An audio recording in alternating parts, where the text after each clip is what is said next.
What's up everyone? It's Blandon here from iRefi Mortgages. Today I want to share with you how you can buy an investment property using 100% equity from your existing property. So first of all, what is that word equity? Equity is the amount that you own on your property. So for example, you have $1 million property and you have $500,000 mortgage. Effectively, you own half the property. So you have 500K equity in that property. The second thing that you need to understand is LVR. So LVR stands for loan to value ratio.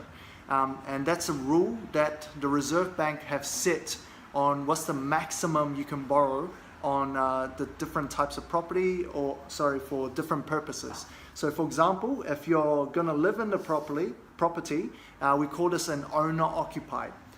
In that situation, you can borrow up to 80%. So effectively, if you want to buy $1 million property, you can put down 200K as a deposit. Now, if you're buying an investment property, you need to put down 35%, and the Reserve Bank will allow you to borrow up to 65%. Effectively, you need 350K for that same $1 million property.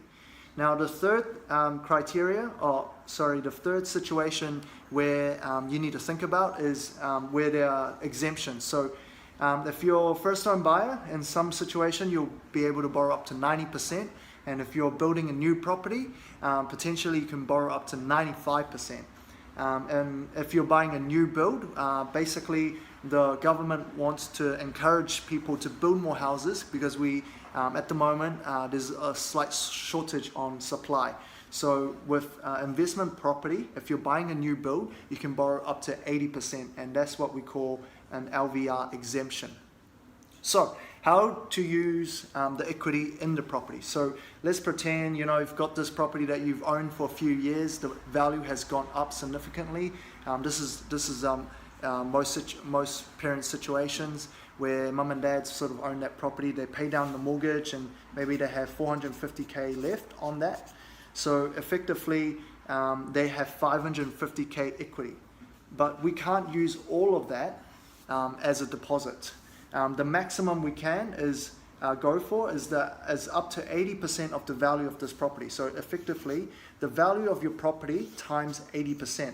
Effectively, you can borrow up to 800K. So this is the maximum that we can borrow, and we've already got existing lending of 450. So what we need to do is we need to use the 800,000 and take away the existing lending first, which is 450K. So what does that leave us? That will leave us exactly 350K that we can use as equity. So this is mortgage, and this will be cash. This cash now, this 350K, you can now then take it and put it down as a deposit on a second property. Now effectively, this is borrowed money on your property. You have not put down any cash at all. You put down a 350K deposit, and because you've got surplus income, you've got good cash flows, plus you're getting the rental income from the second property, the bank is going to allow you to borrow up to 65%, which is 650K. So now you effectively bought another $1 million property with no money down, using 100% equity. This is, of course, it has to look at your servicing capacity as well. We've got another video talking about servicing capacity and how the bank actually calculate how much you can borrow. So equity is one side. The second thing that you need to meet, the criteria that you need to meet, is servicing capacity. And in this scenario, if you're buying a new build, obviously you've got a lot more room to buy a larger property. And yeah, look, what I've done is actually put together a spreadsheet for you guys, where you can plug in a couple of numbers on how much your current property is worth, how much your investment property is worth, and it will calculate how much of this equity you can top up on, and secondly, how much you can buy as an existing property. So just download it down below. and I've also linked the servicing video down below. As well, on top of that, we've got some case studies on how people are paying down their mortgage 10 to 20 years sooner. And that's a very good case study for you guys to check out as well.